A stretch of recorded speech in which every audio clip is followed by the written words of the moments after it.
friends is pregnant. We had her baby shower just last week and I decided to DIY part of her gift. I was lucky enough to be able to take a sneak peek into the nursery to see that there was a spot for this growth chart, and it also gave me the idea that rustic and aged antique wood was kind of a theme that I saw within her nursery. So this is a great gift to give to somebody, very personalized, but also a great item that maybe you could DIY for your own nursery one day.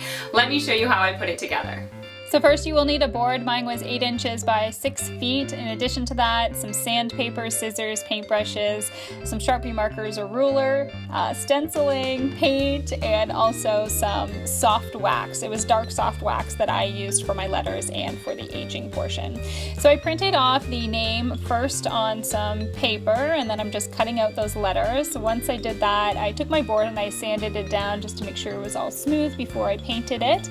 Next, you are going to arrange the letters. I did mine along the top one side, and once you have them in place, then just trace around them with a pencil. So this is a very long, tedious process, but it worked and it's cheap. So I painted around those letters with just a small paintbrush very carefully. And like I said, it's long and it's tedious.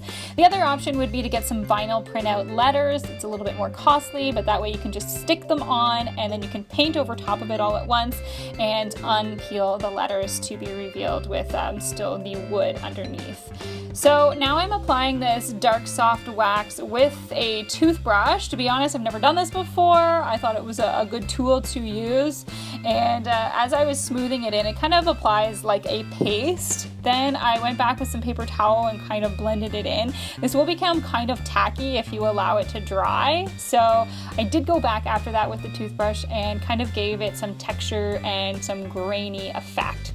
Once all my letters were done, I aged up the rest of the board with some sandpaper, scuffing up a few places here and there, and then going back with the paintbrush very lightly with some of that dark wax and stippling it on and blending it in with the toothbrush, also with some paper towel. These are just the techniques I used. You can kind of figure it out on your own. You're going to want to use some light strokes and age the board as much or as little as you like. So that's pretty much what my techniques were and what it looked like when it was all done. After that, you basically just have to draw on the ruler portion. So I'm taking my ruler and etching out marks for every single inch where I'm going to put the marks on. I simply went back with a thin Sharpie and drew those lines in. So every 6 inches, I went in a full inch and made the line darker. Now I grabbed a stencil and I originally thought I was gonna paint this on. After I painted it, I was horrified. But yeah, look how horrible that turned out. It's bad. So I wiped it off immediately. I ended up having to repaint over top of that. I did not properly stencil. My solution was just going back with the stencil and using a marker to fill the stencil in. Seemed to work really well for me, and I would suggest here is an extra board that I ended up testing a few things on after I had that big mistake.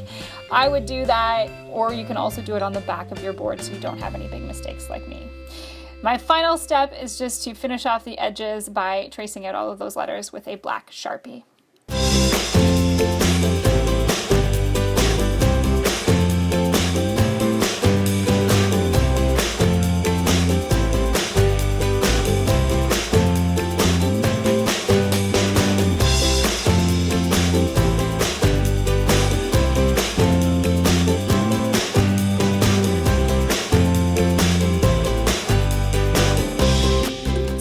Love how this project turned out. Really happy because I'd never used the soft wax product before. I think it worked great to do the aging technique, although there are plenty of other ways that you can age wood and paint it. So if you try it out for yourself, I'd really like to see what your growth chart looks like. It is really a great personalized gift to give to a good friend, a family member, or even just to make for yourself for your own nursery. So if you try it out, I'd love to see it. You can send me some photos on Instagram and on Twitter. You can follow me and tag me at Janelle Steeper, and then don't forget to use the hashtag toDIYfor. So if you enjoyed this DIY, let me know. Give me a like. I'd love to know if you want to see more DIYs like this, and if you ever have any suggestions, feel free to leave that in the comments below. Don't forget to subscribe. I'll be back next Wednesday with a new one. Cheers. Ah, yeah, it's too much talking. Bridle.